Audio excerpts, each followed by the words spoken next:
Like a plan. Hey, welcome to Peep Show Talk, Season 2, Episode number 26. And I feel really fortunate to be back, and I've got a great guest for today, Mike Wright, who recently published the GPW restoration standards for the MVPA. But before we get into it, I would encourage you, if you want to support the channel, you can go ahead and like, subscribe, and share on my page here. And I've got several different channels. I have a bunch of videos on the MVPA convention if you didn't go to that. Just started some stuff on the Converto dump trailer. Got the military vehicle spotting. I just recorded a couple different episodes of that at the Illinois Veterans Home the other day. And stuff on my Slack Grill Jeep and my handcart restoration. If you'd like to directly support me, I'd suggest maybe picking up one of my books at lulu.com. And I have my book on World War II pigeons, chaplains. I have a book on the Civil War, and I also have a book on the Citizens Band Radio movement as a expression of American culture. So, without further delay, Mike Wright from Oklahoma, is that right? That's correct. It was Kansas, and we moved a couple years ago. Okay, great. So I was very fortunate at the MVPA convention to pick up one of these, and I do own a GPW. And this is a very expensive book for me because it shows me what I need to fix on my Jeep. But so anyway, this book just came out. I think it came out at the convention. That is correct. Yes. In early June, so it's been out about a month now. And why don't you just tell us about 4 GPW restoration standards, 42 to 45. All right, Tim. First off, thank you for having me. Appreciate this, and let's get started. I guess this started about pushing 10 years ago now, 10 years ago. A friend of mine, we were living up in Leavenworth, Kansas area, and a friend of mine, Michael O'Connell, was from Omaha, was down visiting, and he was looking at my notes. I had a spiral ring bounder or a 3-ring binder book full of notes and everything and pictures and all this, and he was looking at it. He goes, "Mike, this is some good information. You ought to write a book." And I looked at him and I laughed and I said, "Are you crazy?" Well, here we are. So O'Connell is the kind of the one that kick-started it, so to speak.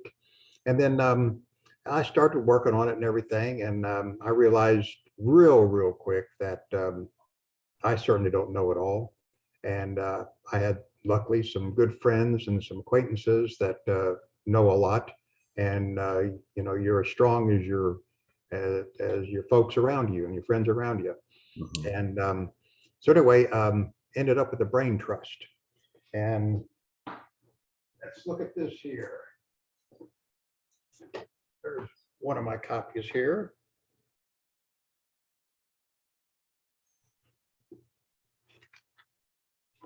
That page right there. Those are all the contributors that contributed something, just maybe a photo or a tidbit of factual, researchable information, verifiable information. Then over the other page is the Brain Trust and a few folks that went out of their way. Mm-hmm. That reads like a who's who in the Jeep world, really. It does. All right. Good grief. Al Brass, who unfortunately passed away, he was one of the Brain Trust. Frank Berg, Ian Falbert, Farrell Fox, Bill Kish, Chuck Lutz, Michael O'Connell, John Rogers, Tom Walbolt, Ren Bernier, Frank and Adam Buck, Mike Seabor, good grief. A lot of people, a lot of smart people, like you said, that contributed to it, and the Brain Trust. And then there's the dedication. These vehicles, unlike the classic cars, your Corvettes or your Mustangs or something like that, that are great cars and really cool and neat to have, but these were in service during a very turbulent time of not just our country's, but the world's history. And they have a story to tell. And if this old metal could talk, there'd be some funny stories and there'd be some very, very sad stories. And when I drive my Jeeps, all right, I don't own them. I'm the curator or the caretaker of them. All right, and hopefully they'll be passed along somewhere and someday and still be driven and enjoyed and honored. But there's the dedication page, right? And I'll read it here real quick. This restoration standard is humbly dedicated to all the brave young men and women who served during the time frame these vehicles were used in the defense of freedom. Thank you all for your service and to the many who gave all. And then a picture of a very dear friend of mine and my wife Barbara's, George Hoovendeck, a period photo of him on top of Mount Suribachi.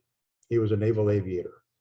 And here he is in the Leavenworth, Kansas Veterans Day Parade in 2013. It might be 2014. He passed away a few years ago and is sorely missed. There. Well, and I've actually used this book on my Slack Girl project because here, let me just share screen because hold on. There we go. So yeah, I open up my rear axle on my slat, and this is what I run into. Yep. And then I run into this, and then I run into lots of other things. This book is it's geared towards the GPW, obviously. However, with that said, how many parts were shared by the same manufacturer, like Autolite or Spicer, for example, Warner, stuff of that nature? When we talk about in the book the generators or the starters or the distributors, right? An awful lot of this information is applicable for individuals that own Willys MBs. Mm-hmm. I have a Slack grill myself, and I refer to the book for things on it, for the common type stuff, Autolite or Spicer or the generators and things of that nature. So it's applicable to MBs as it is.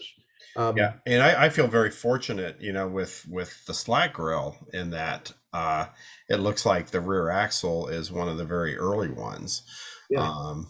And I wouldn't have known that. I would have had no clue without having this book sitting on my coffee table or, right as I came upstairs after, a slight letdown of figuring out that it's not a Willys axle.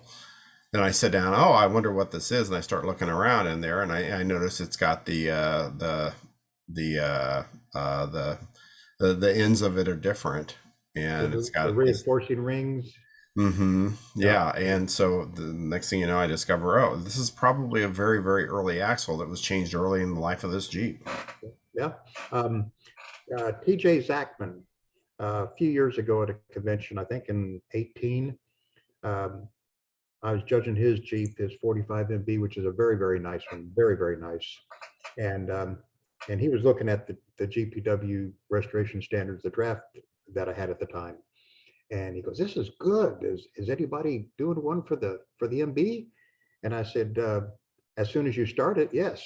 And he kind of looked at me and said, "Yeah, everyone's got good ideas on books you can write, and projects you can buy and finish." Yeah, well, he took it on. So I sent him everything I had for the GPW one because, like we said earlier, so much of it is standardized and the same. So he's putting it together using the same format, a lot of the same pictures for Autolite and things of that nature that are common.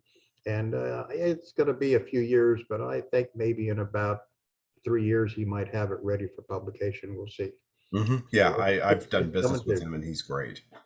And there are a few others, folks. I think somebody's doing one for the 151 and maybe a couple other things. Oh, Brian Wolf and I think Lindsay Clark, don't quote me on that though, and maybe Michael O'Connell and Roy Grenier are working on the GP standards. And while we're at it, there is a difference. People call this the restoration guide. No, a guide is just, because I went through this. A guide is a recommendation. A standard is this is how it is. And this is the MVPA's standards for how to properly restore one, right? Based upon the information in this book. And I flat out say it in here, we don't know it all. And there may be things that we find later that disprove something in here. That definitely could happen. So we'll see. And then in about another 5 years, maybe I'll do a revised edition. But what I wanted to get at is the book is the restoration standards. Totally different from this guy, the judging standards. This is only about 8 pages, right? And it has a point breakdown, especially for a GPW, for like motors, the skew of the motor. If you're close, or if you have the exact same motor for your serial number and data plate, then you get 100 points. If you're close, there's a sliding scale. And then it has in here at the last page the judge's form. Right? Now, this is only 8 pages, and I'm going to propose that we post this on the MVPA website. So this judging standards is a complement to the book. Right. So if you want to, there's some folks that they want their Jeeps to be factory class. That's fine. Trailer queens or whatever. That's fine. It's your Jeep, however you want to do it. And then there's some that want it to look good, look cool, for reenacting, things of that nature. That's fine too. And there's people like me, probably kind of in the middle, closer to the factory side, where I want it as close to correct as when it came off the assembly line as possible. But if you go out in the garage and look at mine right now, it looks like you pulled it out of the motor pool. I mean, it's stuffed, and it's got about 4,000 miles on it. And I hop in it and take kids for rides and parades and stuff like that. But I call it a very high quality motor pool, so to speak. But it's whatever floats your boat, so to speak. So that's where we are there. A little bit of a progression.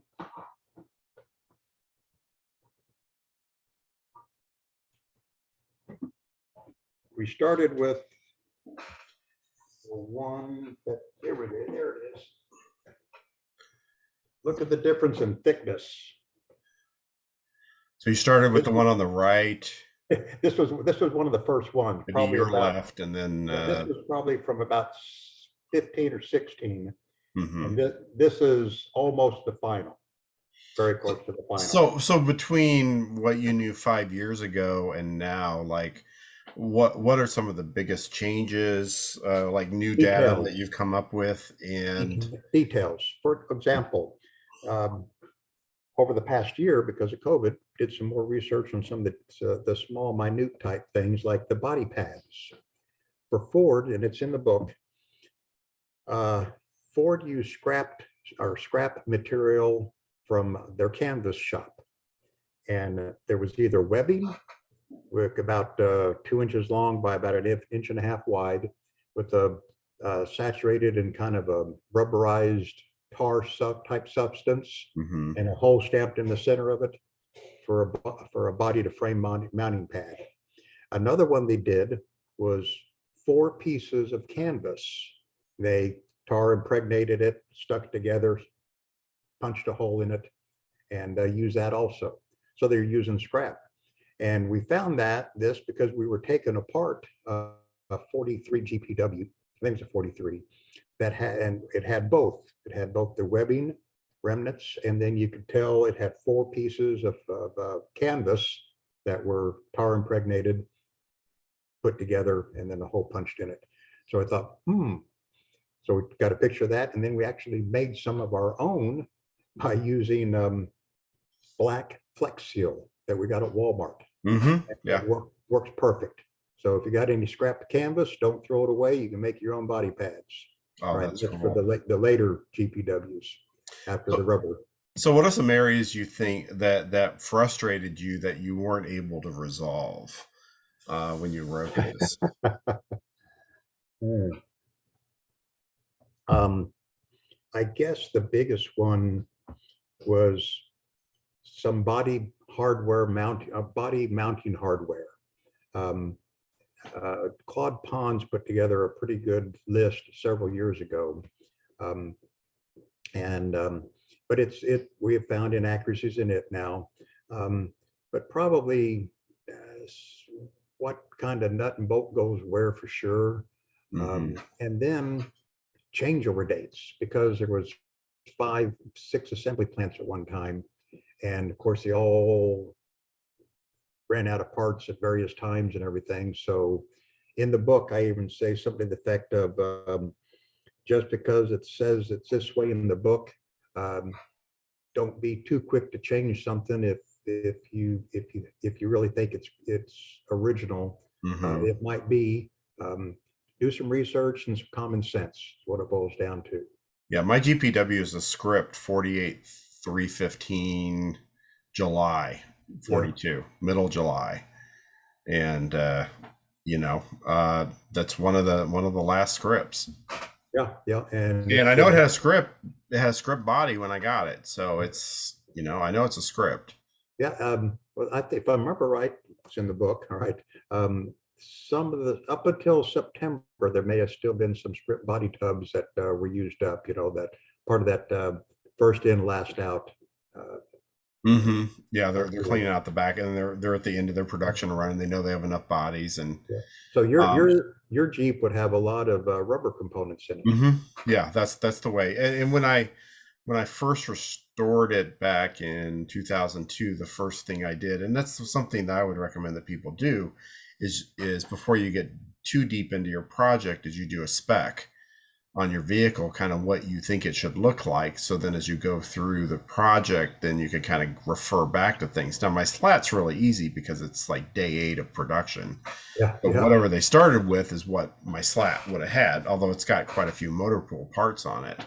Well, just a few here and there, but I think I've found maybe a dozen parts, GPW parts on it. Yeah. But for the most part, it's pretty original so far. So why don't you talk about some of the oddities of the GPW production, because it was very different than the Willys production in terms of how the Ford Motor Company approached it. And a lot of people who are new into GPWs just assume a lot of things that just aren't true about the production of GPWs. Okay, Is that fair? let's start with the biggest one. Front bumper bolts. Those 4 front bumper bolts were never F marked. Mm-hmm. Period! Exclamation point. So that's probably one of the biggest ones, and I'm sure there are some dealers that are going to be mad now, but it's in the book, and it's common knowledge out there. It's been common knowledge for years. Then let's see, starting tag versus starter motor, starting motor versus starter, starting motor versus Data plate. starting motor data plate. Um, some folks, say one. Well, look at some of the original ones, and the truth is right there, staring at you on the data plate. Mm-hmm. Um, let's see. The Willys frame versus the Ford frame, so to speak. All right. Um, early Fords used an awful lot of Willys source type parts originally. Um, the frames being the biggest one. Their first few hundred GPWs that came off the line is a very turbulent time, um, parts and everything. So in the book, and you probably saw it, Tim, on the radiators, Mm-hmm. GPW 40, instead of the what we usually see is the stamped Ford or F and GPW, is a disc that has F and GPW on it, I think, and it's just like silver soldered onto the side of the radiator tank, top tank. Um, so the first few months, correction, it's hard to say, the first few hundred or so, it was a very turbulent time, and no telling what you'll find on it. Mm-hmm.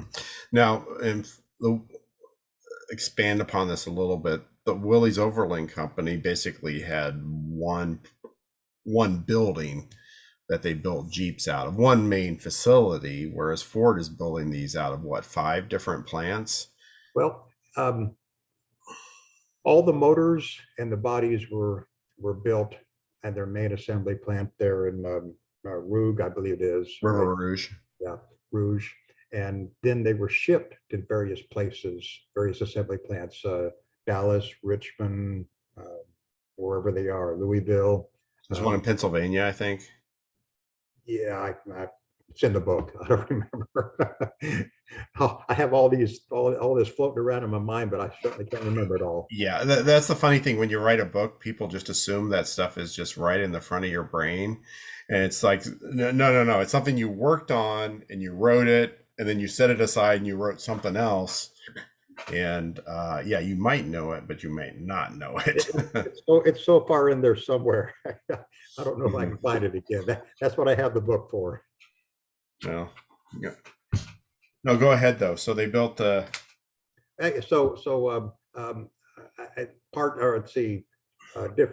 Different assembly plants, and they were all assembly plants. They weren't manufacturing plants.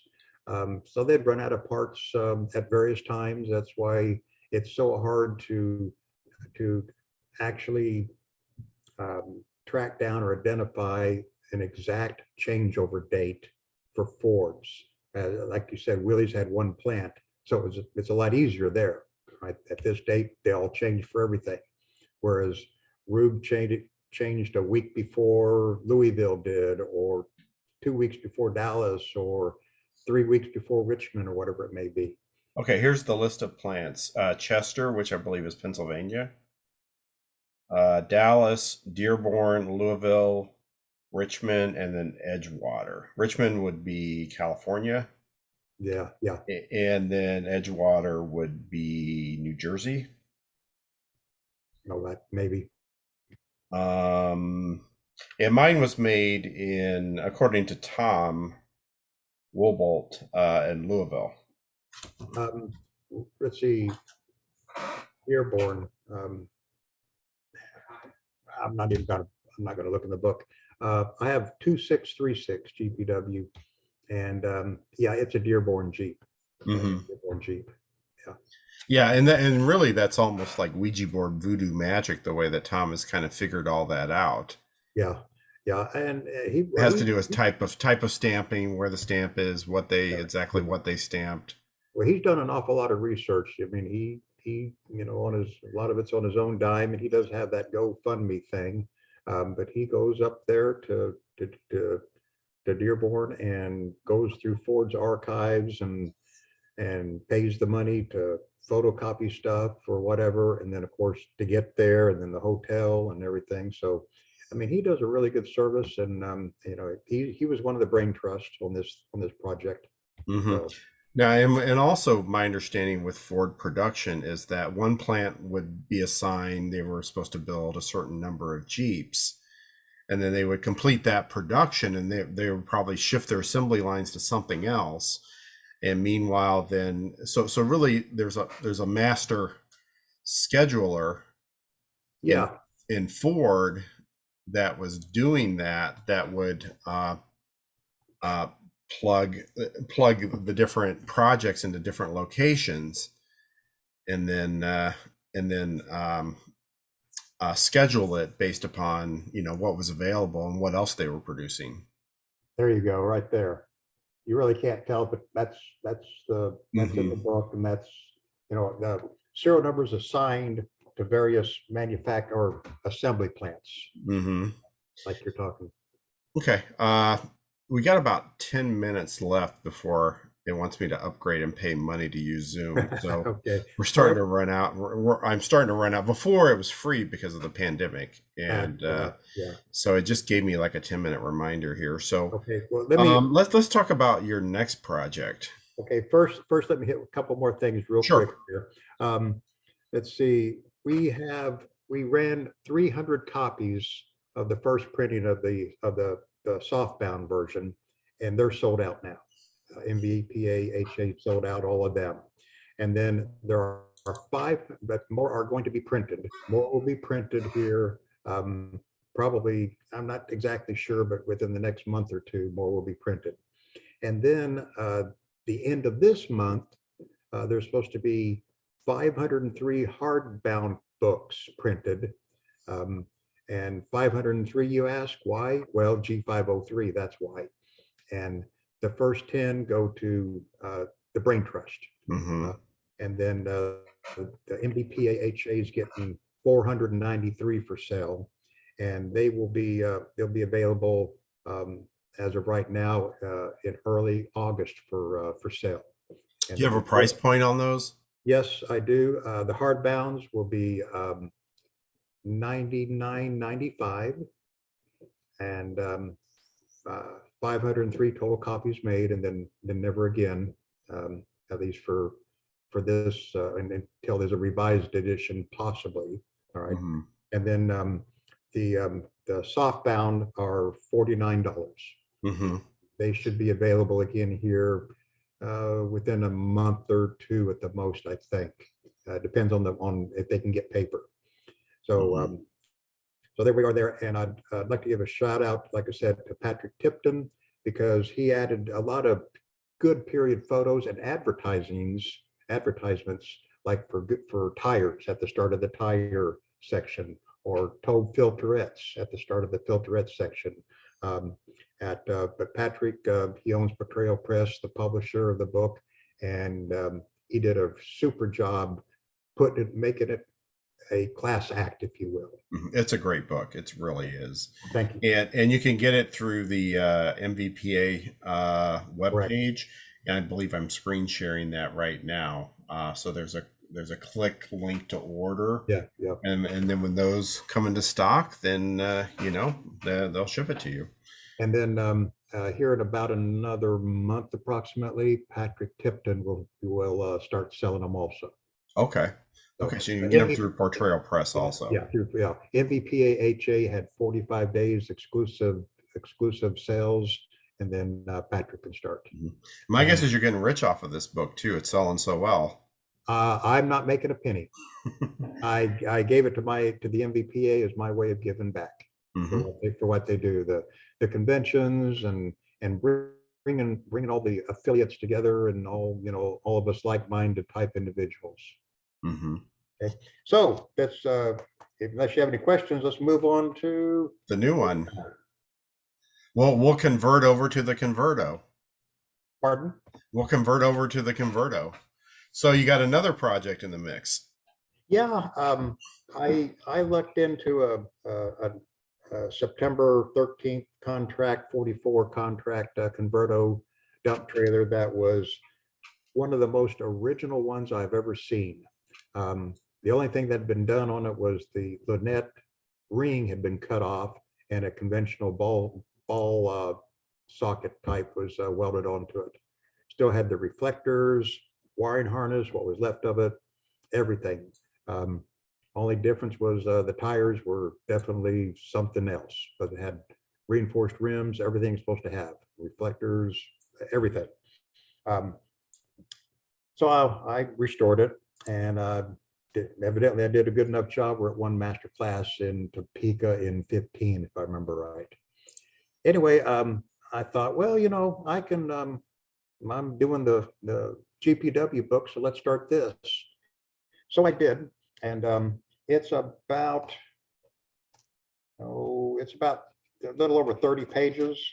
And some people don't know, but they were made by Oxnard Manufacturing Company in 1951 for the Korean War. So and Converto also made a few in 51 time frame.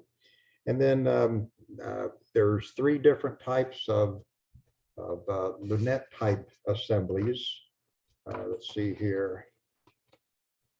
And Tim, you have been helping me on it some too, and you're going to be providing me some better photos that I need.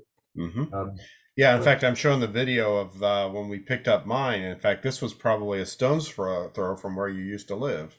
Yeah, I know. You robbed it from my backyard. see, you can see two of the different types of trailer arm Lynette assemblies there. And then here's the one that we're more familiar with right there. So I still need to do some better photos on some of it, but that kind of gives you an idea. And then there are two different types of tailgate assemblies, the reinforcings on them. And let's see if I can get to that. So this will be, there we go. Yeah, here we go. And then there's the two different type of tailgates, the inverted or the triangle type, and then just the horizontal bars reinforcing it. So that's what I'll be working on. And there's a few folks that have assisted in it. And so Tim, you're in the dedication or the contributing page also. There's going to be about 6 or 7 people in there. So thank you, and I'll be getting a hold of you more for some more photos and stuff like that later. Yeah, mine is pretty unmolested, Yeah. minus the receiver for the lunette is there, but the lunette is gone. But it looks like everything could be cut off. But I mean, the tailgate is still there. The tail lights were still there. Some of the wiring harness was still there. So, and that's a project that's going to sit until after I get done with the slat. But a friend of mine has an early version that does not have the lights or the reinforcing rims, stuff like that, and it's unrestored. So it's a good one to show off against the updated type. Those are the two basics.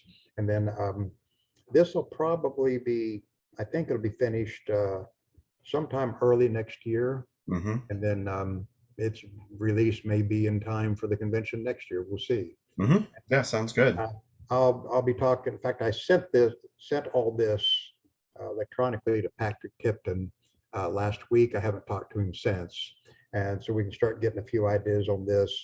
And the biggest problem I have is finding period photos. Converto's factory burnt down in '69, I believe, or something like that, and they lost all their records. So if any of your viewers have original photos of these trailers in use, World War II or Korea or even Vietnam or whatever, that'd be good to have. If they can provide them, then they get credited in the book for it. Sounds good. Hey, I'm almost out of time here. I'm down to 1 minute. So. Okay. Hey, Mike, thanks for joining us today. And again, if you've enjoyed this edition of Peep Show Talk number 26, like, share, comment. If you didn't enjoy it, why are you still here? You're here like 40 minutes into this, and why are you still here? Don't be a hater. Just go watch something else. Go watch some of my cat videos. So anyway, so Mike, thanks for joining us today. And you can get the book off the MVPA website. And I guess that's it for now. So I will see you on the next one.